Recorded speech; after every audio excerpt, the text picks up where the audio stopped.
At C tier, we got door-to-door sales. You can make good money in door-to-door sales. So why is door-to-door sales at a C and not an S tier? You see, I sold at 7th level, the third largest B2B sales training organization, and the largest B2C sales training organization in the world. And for the 2 years I was there as one of the top producers of the organization, I would speak to several sales reps every day from all sorts of different industries. 161 different industries, as Jeremy would say. Something as familiar as insurance or solar, as well as some things I never heard in my life before, like agriculture software or B2G, business to government, like municipalities or military attack drones. You name it. So these reps would tell me firsthand what they love about their industry and what they hate about their industry. So based on those 2 years of data points, we're gonna rank the worst and the best industries I would personally sell in as a sales rep. We are ranking these on the factors we give the most fuck about. 1, income potential. 2, time freedom. 3, location freedom. And 4, level of difficulty. F being the worst, S being the best. This is for you if you're a sales rep considering changing industries to have more freedom in your life. So back to door-to-door sales. Now, door-to-door is a broad terminology, right? It's not really a product, it's really the type of sale that you do. When you go in and knock on people's doors. Now, this can be categorized into 2 different categories. One is residential, aka B2C. We're talking about things like solar, okay? We're talking about telecoms, like internet cables. We're talking about pest control, alarm systems, roofs, things like that. There's also the B2B side where you knock on businesses. We're not talking about that. We're talking about the B2C, like solar, things like that, okay? Now, solar in particular was the most common, if not the second most common industry I speak to while I was there at 7th level. And the income potentially on the high side. So the average commission per closed deal, aka every solar panel you sell for, as an example, if you're the one closing the deal in the home, you're probably gonna make anywhere between $1,000 to $4,000 commission for every solar panel that you sell. So I've seen reps that sell solar, pest control, door-to-door, so on and so forth, where they make anywhere between $8,000 a month to 30, 40, even 50 grand a month in commissions. Now, despite that fact, the reason why I would not put door-to-door or solar, pest control, those things, and not an S, but at a C, is because number one, it's seasonal, so the commission is a bit capped. So unlike some of these things, the other things we're gonna talk about later in this video, door-to-door in particular, you usually sell in the summertime, okay? Because obviously you're knocking doors, you're probably not gonna be knocking doors in the wintertime, right? Especially if you're selling something like a solar panel as an example. So you're probably gonna sell maybe 3, maybe 6 months out of the year. What that means is that, yes, someone could say they're making 10K, 30K a month in commissions, but if you're selling for 3 months out of the year, you're only making 90 grand a year. Also, chargebacks are quite common in this industry. So what happened with solar in particular is that, yeah, you could sit down and sell the homeowner. You go through all the different things like asking the questions, tonality, objection handling, addressing the concerns, all those things, and they could sign the paperwork, but at the end of the day, you don't get paid the commissions until it quote unquote installs. So what an installation is when the solar panel literally gets installed into their home. So until then, you're not gonna get paid the commissions, okay? So now, on average time, a solar panel gets installed into the homeowner's home, depending on the company, depending on the scenario. But I've seen what these reps will tell me is that it could take anywhere between 1 week if it's really, really fast, but oftentimes 2 to 4 weeks. At times, if the company's fucking up, which happens all the time, it could take up until 6 weeks. Now, you could do all your best job at addressing the concern, asking the ninja questions, and really selling the person. But do you believe that 2 to 4 weeks, maybe 6 weeks, is enough time for someone to change their mind? Of course. So oftentimes what happens is that, yeah, you go there, you drive all the way to the appointment, you do all this shit, talk to the homeowner for hours, they close the deal, and then the homeowner could be like, yeah, you know what, we kind of changed our mind. And so what happens? You get a chargeback. So you don't make those commissions even though you've closed the deal. So, I mean, you could do the best of your ability, right? You could do the best job at like a checking in with that person, so on and so forth, which will help, of course. At the end of the day, some things are just out of our control. There's only so much we can do, right? And the industry Cinderella story in door-to-door is that it's so common that reps don't get paid out their commissions. It's really fucked up. Imagine you're knocking all these doors from door to door, right? Working until 8 p.m., 9 p.m., and you're exhausted. You're being treated like a cockroach. Homer is telling you to go fuck off, and you fight all those objections, and then your company doesn't pay out your commission. Can you imagine? So whether it be solar, pest control, alarm systems, or whatever you sell, I hear this all the time. We're like, dude, I have maybe 30K, 50K worth of commissions I'm supposed to get paid out. I just haven't. My sales manager keeps saying that, oh, bro, we're gonna pay it out, don't worry. And you keep following up with the sales manager when you should be out there closing deals. It's like, hey, dude, like, when am I, like, I gotta pay bills, like, what's going on here? And like, it just doesn't get paid out, or just keeps getting pushed out over and over. It's just a very frustrating experience. It's a very anxious experience if you're telling me as a sales rep. Especially if it's not just you, but also you got a family to take care of, whether it be your parents or your family, your woman or your children. It could put someone in a tough spot. And if you look at something like pest control as an example, there's something called the back end commissions, which is, yeah, in the front end you make some commissions, but the other parts of the commissions you have to wait 2, 3, 5 months down the line to finally get those commissions paid out. Also, if you look at the time freedom aspect, which is very important, time freedom in door-to-door sales is very, very low. Why is that? Because you're gonna be knocking doors until 8 p.m., 9 p.m., buddy. If you just scroll through Instagram, you'll find plenty of videos where these guys are just knocking at 8 p.m., 9 p.m., trying to make a sale, trying to make something happen so they can pay bills or trying to provide better for their family, which I totally get that. And I mean, like the sun's down. You're exhausted from walking around all day. You're knocking doors 6, 7 days a week. And in door-to-door sales, there's something called a blitz. Okay, what a blitz is, when you go away to a different state, different city for 1 week, even 2 weeks at a time sometimes, okay? So you're away from your family and friends. So I get multiple DMs a day from door-to-door sales rep that say, dude, I'm making good money in door-to-door sales. I'm making like, 60 grand a year, 100 grand a year, 150 grand a year, even 250 grand a year. But just being away from my family, the people that I love, is just not worth it. And I understand, which also ties back to the location freedom aspect we talked about, which is also location freedom in door-to-door sales is very, very low. Because like we mentioned, well, you're kind of stuck there, right? So oftentimes what's gonna happen is your sales manager is gonna drop you off into some random neighborhood and they're gonna say, well, all hood is good hood. And then you walk around and then you see like trailer parks and these people can barely afford even like $100 a month or $500 a month pest control service, right? And the difficulty level is very, very high. Because imagine, the leads that you speak to, these homeowners, they have zero fucking idea who you are, who your company is, and they have zero fucking interest in whatever you're trying to sell them. And you're the 10th dude that knocked on their home today. Like, you're intruding into somebody's home, which they'd consider a space of safety. And oftentimes these homeowners, it's not just them in the house, they have their woman, they have their children in the home. And if you're the 10th dude that's trying to knock on their door, it won't go away. They keep saying, like, they even put a sign outside saying no soliciting, but these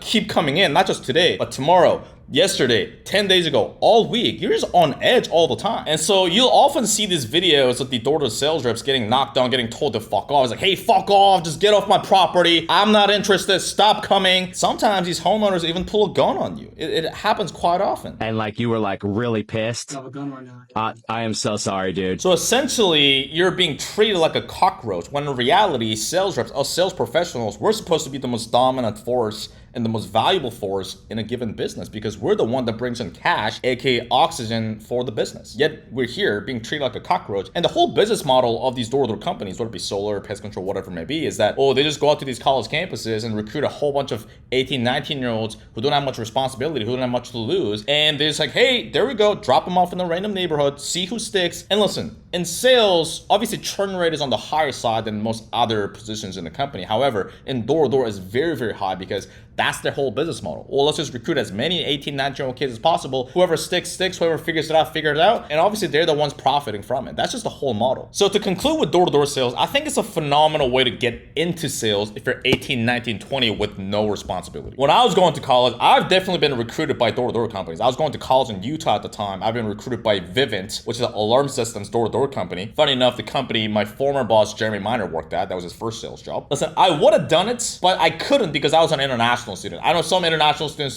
still do it, sneaking under the table, so to say, but I just didn't want to do that. But if I could have, I definitely would have done it at 18, 19. Now in my age, I mean, I'm like an unk now, right, as these Gen Zs would say it, but at 28, 29, going to my 30s now, you know, it just doesn't make sense for me. So door-to-door sales, I mean, I would probably do it as fun, as like a fun experiment on the side quest. But man, I mean, if you have a family right now, if you're starting to plan on starting a family, like, how are you gonna like knock around doors at like 9 p.m., 10 p.m. while your woman is waiting at home eating dinner by herself? To me, it's just not worth it. At S tier, we got remote high ticket sales. What is remote high ticket sales? Remote high ticket sales is essentially you're selling online education programs. So think if somebody's overweight and they want to actually lose weight and get better shape, traditionally they'll get a personal trainer in person. But these days, especially ever since COVID, everything's moved online, everything's moved remote, right? And so what happened is these fitness coaches would coach these clients over Zoom on a one-on-one coaching call, or over like a group setting, paired with online education training videos on how to do the workouts, how to eat the diet plan, so on and so forth, okay? So it could be a fitness niche. It could also be a marriage repair program, meaning that if a man's marriage is falling apart, then there will be an online education program helping these men repair their marriage and actually save their marriage. There's also programs for starting a business, growing a business, marketing services, so on and so forth. Okay. And the price point of the products that you sell, these online education programs, obviously it varies. The typical price range is anywhere between $5,000 to $10,000. There's also higher tier programs like 20K, 30K, 50K, so on and so forth.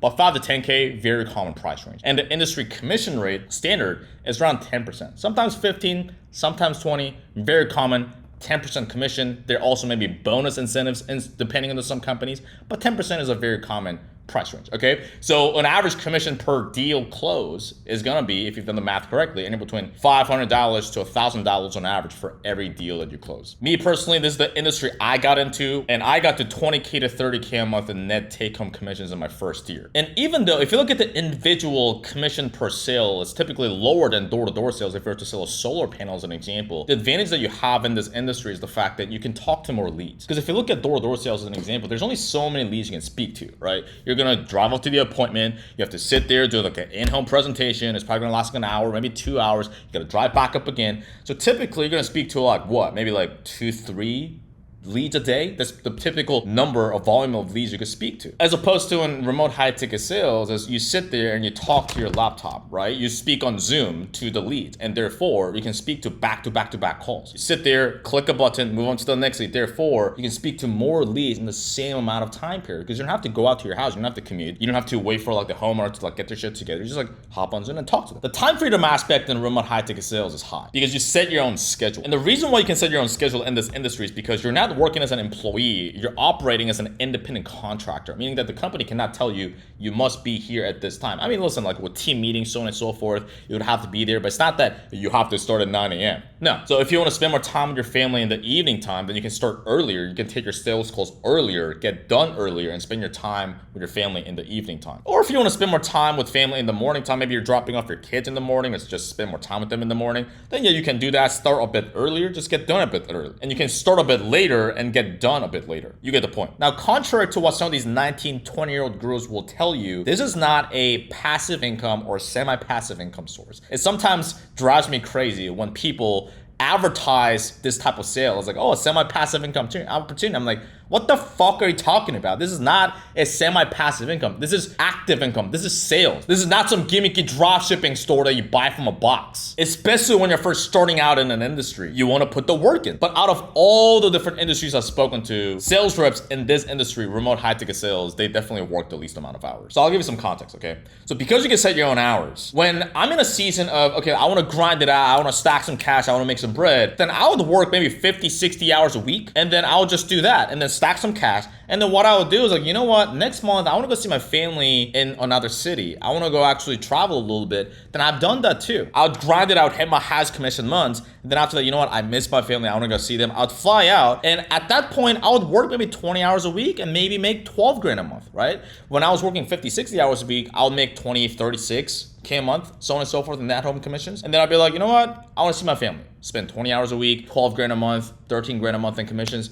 You know, it's not as high as I want it to be, but that's what I was willing to do. And so the beautiful part about this industry is I was able to do that. If I were to work in like a corporate environment or other sales that we're going to talk about later down the line as well, I would not be able to do that. And unlike certain roles like B2B corporate sales, you're not locked into a contract where you have to be locked in for 1 year to sell for a specific company. Location freedom, high. Everything is completely remote. You take sales calls from your laptop on Zoom, from your house. As I mentioned, my home base is Dubai. I take sales calls from here when I was a full-time sales rep, as well as if I want to see my family in Korea, I'll go do that. I sell in Korea while still closing deals and making commissions. Difficulty for this industry, I would rank it on the lower side relative to these other industries we're going to talk about. Yes, you definitely want to invest in yourself and actually go through a training program to sell in this specific industry. I'm not just saying that to sell my course. You can do whatever the fuck you want to do, but just realize whenever you apply for a certain role, almost always in the application form or on the interview, they're going to ask you, hey, how much have you paid and invested in yourself in paid sales training program? Because especially in this industry, they want to see, okay, how serious is this person about their own fucking profession, about the job they're asking us to give them. I mean, it makes sense, right? If you're the business owner, if I'm the business owner, I would want these sales reps to actually invest in themselves and to show me how serious they are. Not just talking about how serious they are. It's like, oh, give me a chance, just believe in me. I'm like, why should I? Fucking show me. But it's not like you have to go through an 8-week, 12-week exam process like some of these other industries we're gonna talk about, just to know how to sell the product and the policies and the compliances, all this complicated thing. As well, there's different niches or products you can sell within this industry. So if you have a specific knowledge or experience in a given field, you can actually target selling for those kind of products. As an example, if you're very well versed and knowledgeable about losing weight and fitness and nutrition, so on and so forth, maybe you could sell a fitness program, fitness coaching program. And when you speak to this prospect, you already speak their lingo, you already know how things work. Therefore, you're more knowledgeable and you're more likely to perform better in that industry. If you have started an Airbnb business before, or if you're into real estate, then maybe you go sell a real estate coaching program, real estate marketing program, and you're able to speak the prospect's lingo. You're able to actually do better. So to conclude with remote high ticket sales, is everything perfect and sunshine and rainbows? No, I definitely wouldn't say so. Is it an industry that I'll stay forever? No, I mean, most sales reps in any industry, they don't want to stay in that industry forever. But it is by far, I've seen from all these different across industries, it is the lowest barrier to entry, meaning that it is the easiest industry to get into, as well as the easiest to succeed. I'm not saying it is easy, it's just easier and easy-ish from what I've seen. So if a friend or family came to me and was like, hey, Brian, I'm trying to get into sales, what industry I should get into? For generally speaking, I mean, depending on the context, but generally speaking, I'll say, hey, get into this. So you get into this, have some commissions coming in, get some of the time back from your current sales job at the moment, spend more time with your family, take your family out to Disney, whatever you want to do. After that, if you choose to, you can take the commissions you earn for remote high ticket sales and actually invest into different places like stocks, real estate, so on and so forth. You can have the money work for you, so you're taking your active income into passive income. Now, if you want to know how to break into remote high ticket sales, just like I have, got into 20K, 30K a month, and how we've helped other sales reps in different industries, or even people with no experience come in and help them get to anywhere between 8K a month to 30K a month. You don't know what the steps look like. After this video, you can just go to the first link in the description box below. I break down the steps. Okay, next one, which one we're gonna do is we're gonna do this one. We're gonna put at A tier over here. What is this? This is B2B corporate sales. Now, B2B sales, this is the fourth common industry I'd speak to while I was at 7th level. And B2B corporate sales is a very broad terminology. So let's narrow it down to tech sales as an example, okay? You're selling high ticket software to big enterprise companies. So if you think of big companies like Slack or Salesforce, as well as smaller companies as well, the earning potential in this industry is high. Typically, a compensation structure is base plus commission plus bonus. Depending on the company you sell for, the deal sizes are bigger. You're probably selling 5-figure, sometimes even 6-figure deals. The downside with that is the sales cycles are quite long. So as opposed to remote high ticket sales as an example, where the sales cycle is like one call close, you hop on the call, close it, maybe it goes to the second call the next day. In B2B corporate sales, when you're closing these large deals, the average sales cycle is 3 months if it's really short, but usually speaking 6 to 12 months. Sometimes I've seen these sales cycles go for 18, 24 months. So what that means is that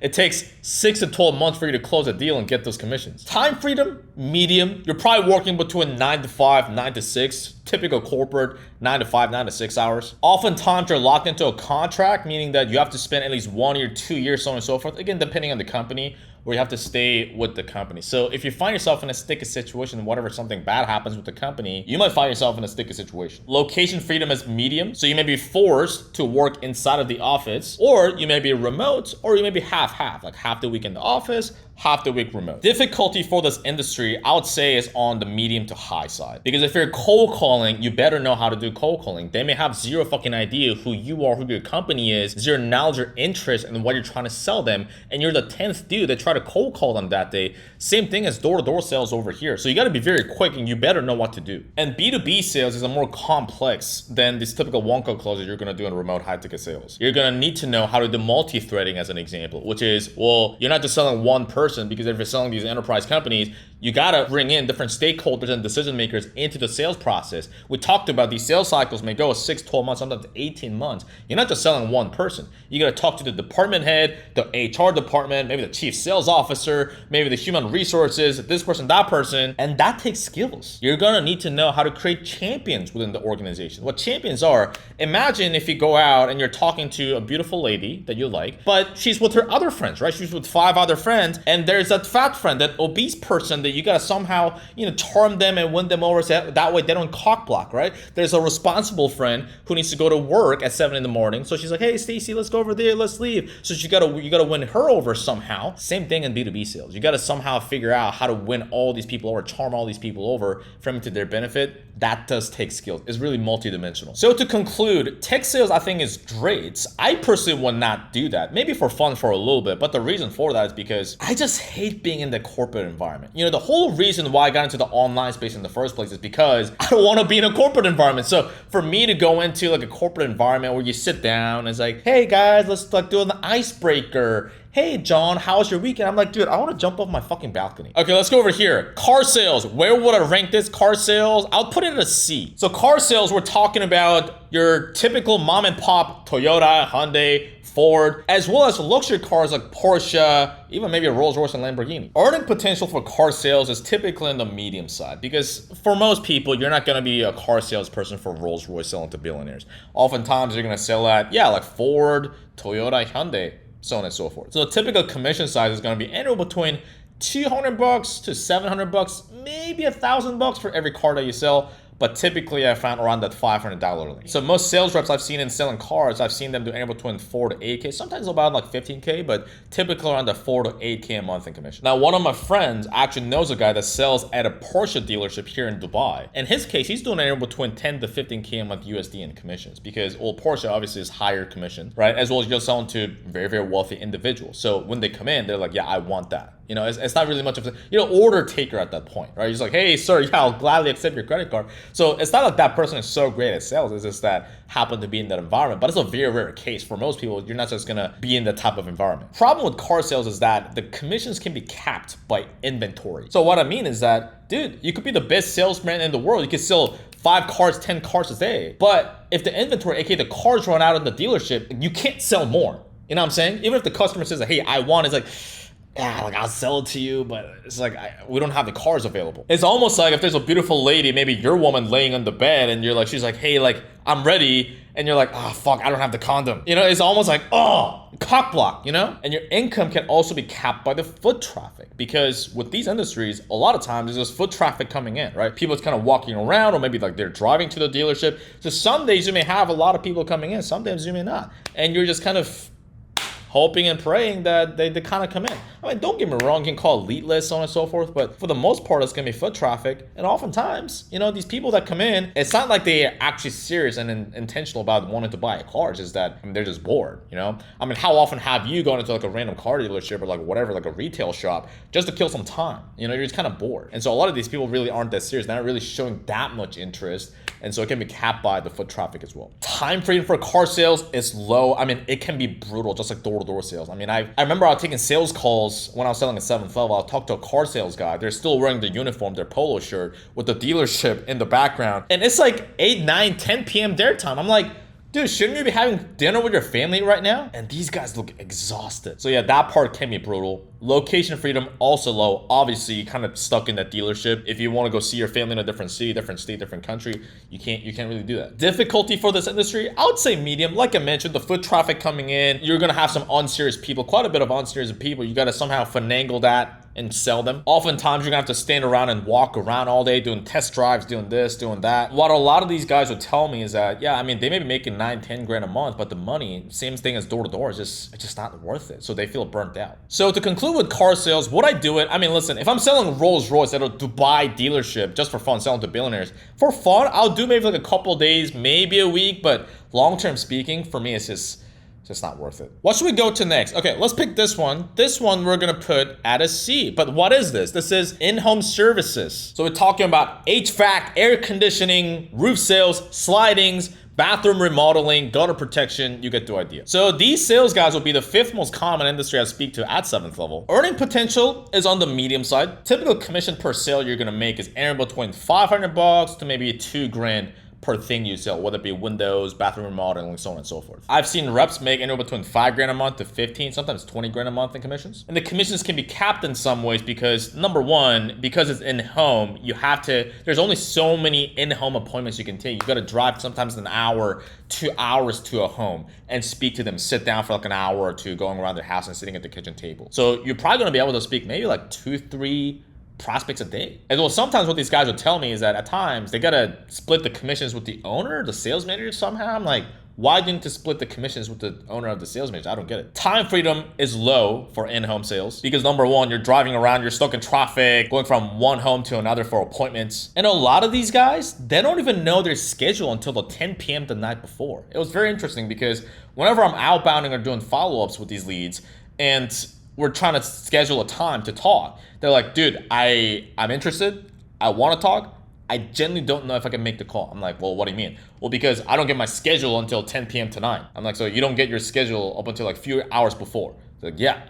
So I don't know if I want to be in that environment, like just being dictated by, like, I don't even know what my schedule is going to be like the next day. And then say I want to have dinner with my family the next day, but I can't even say yes or no. And if I say yes, unless like a new appointment comes in out of nowhere, I gotta be like, hey guys, sorry. And I gotta ditch my family. Location freedom, low. Like we mentioned, you're driving from one appointment to another, you're stuck in a location. And imagine you're driving 1 hour to this one home, right? You knock on their door, no answer. You call them, no answer. You're just kind of sitting there, you're kind of standing around some random dude's house, and they don't even show up, and the prospect doesn't even care that you're waiting outside. So yeah, the in-home sales reps I was speaking to, they'll find this quite frustrating. Difficulty in this type of sale, I would say a medium. It's not a difficult type of sale in terms of you're not really door knocking, you're not really cold calling them with zero interest. They book the appointment. However, you do get commoditized and price shopped a lot. This is one of those industries where you probably get commoditized and price shopped the most. If you look at a window or a window is a window.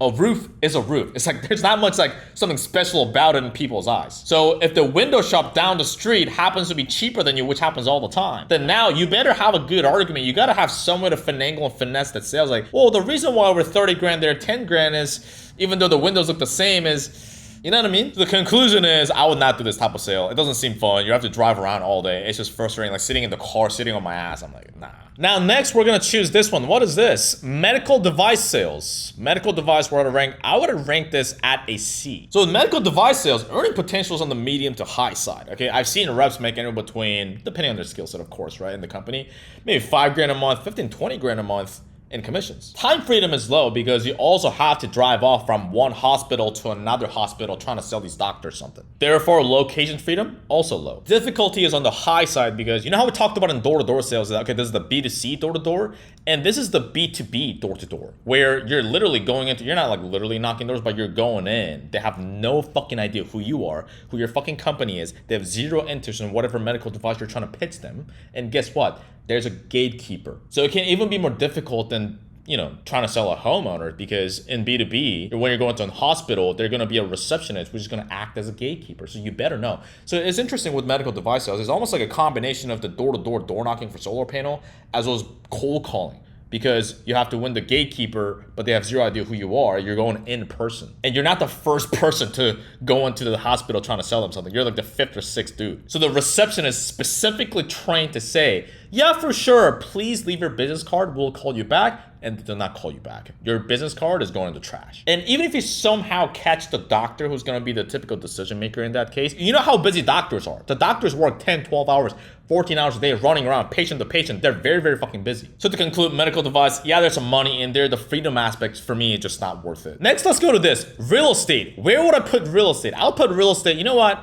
Not at a C. I'll put real estate at a B, and let me tell you why. So real estate was the 3rd most common reps I would speak to. Now in real estate, there's 2 types of real estate mainly. One is the residential, which acts as the B2C. So imagine typical homes that families live in, okay? And there's the B2B side, which is the commercial. So you may sell commercial office buildings to companies. Now, as well as speaking to a lot of real estate agents while I was there at 7th level, I also know quite a bit of real estate agents personally myself. I've even dated a real estate agent. And the earning potential in this industry is high. Because imagine, you're gonna sell a home for how much, right? Depending on the types of home you sell, it could be like 500 grand, it could be millions. Now the commission rate is lower typically. It's not like the typical like 10%, 20% commission that you're gonna see in other industries. It's probably gonna be anywhere between maybe 2 to 4% commission. But I mean, considering the deal sizes, if you're selling like a 500 grand home, like millions of dollars, so on and so forth, you know, like the absolute value of the commission is quite a bit good, right? However, the time freedom aspect is very, very low in real estate. I mean, real estate agents, they work a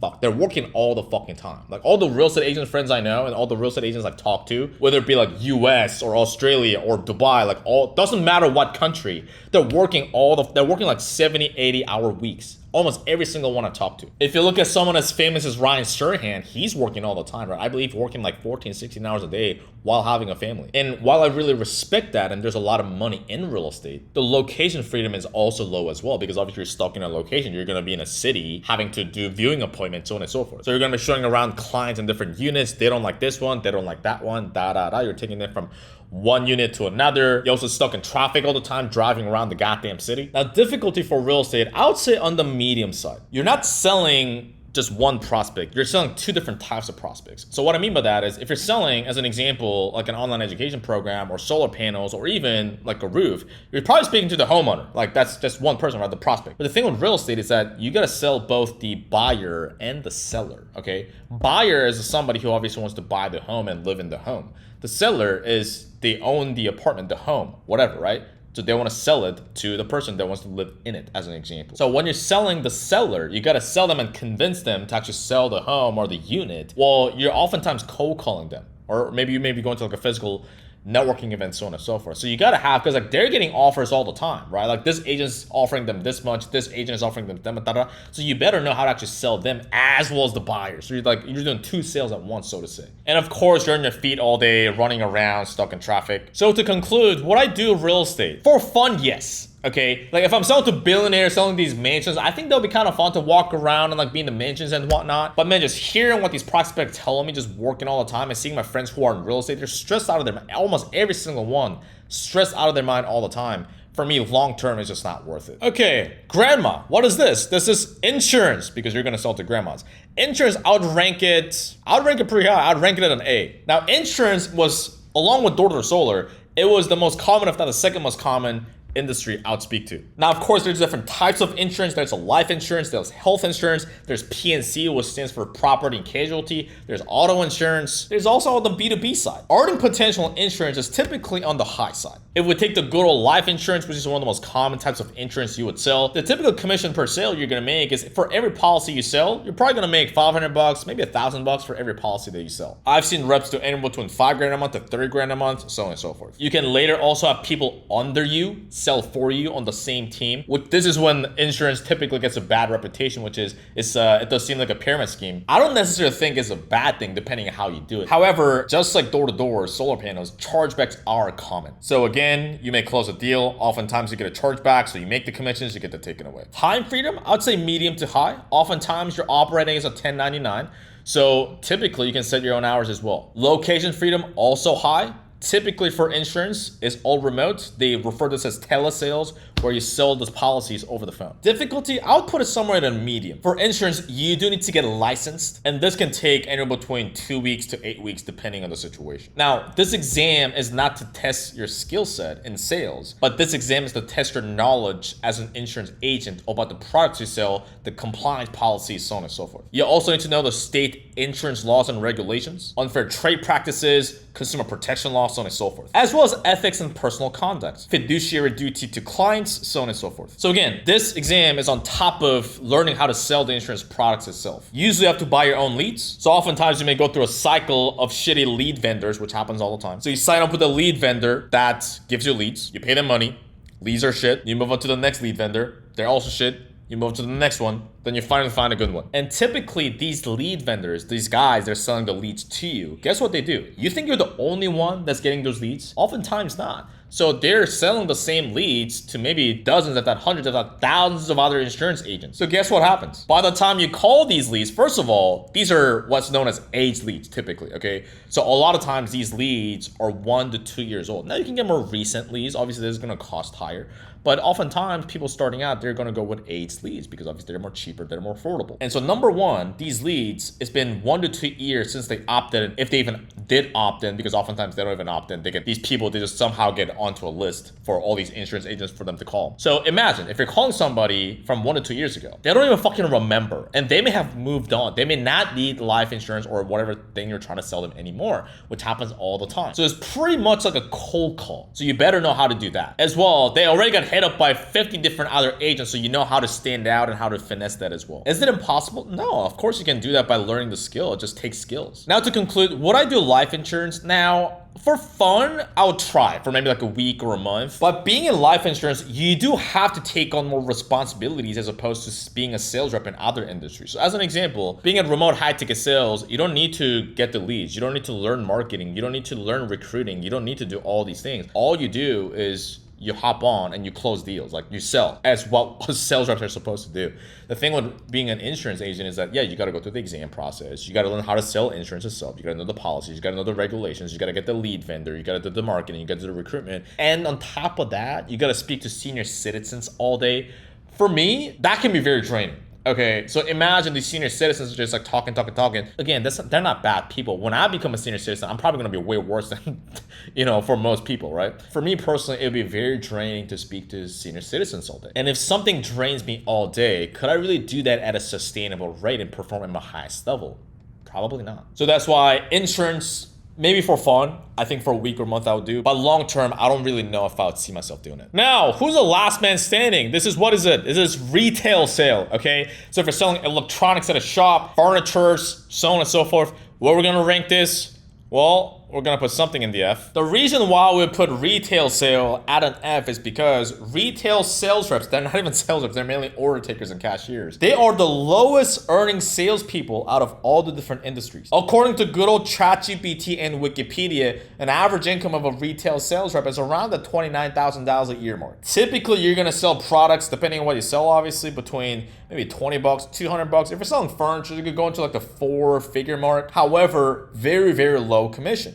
So it's typically, it could be only hourly or hourly plus maybe 2% commission, which what are you supposed to do with that? Your income is capped oftentimes with the foot traffic, similar to the car sales industry. You kind of got to hope that people somehow happen to come into your store and they're not just there to kill time and they're bored. They actually want to buy the furniture. Time freedom, of course, low. You have to be there at a certain time. You have to stay there until a certain time. Location freedom, also you gotta be at the shop, you gotta be at the store. Difficulty low though, like you don't have to do much. It's just like you kind of talk to them. It's not really a sale, right? Like, do you want the furniture or not? Conclusion, technically it is a sale, but it's not really sales. You're just a clock puncher. So no, I wouldn't do it. I wouldn't recommend other people do it. So we talked about an S tier. We have remote high ticket sales. You may get some basic understanding of what it is, but you may not understand the full picture of how this industry works and how to break into it. Of course, I'm biased. It's the industry I got into, but it's the industry that it flipped my life upside down. And it's the same thing. I would genuinely hand on heart what I recommend to most people trying to get in and break into this industry, because the barrier to entry is low and the upside is high. And so if you want to know how this industry works, how to break into it,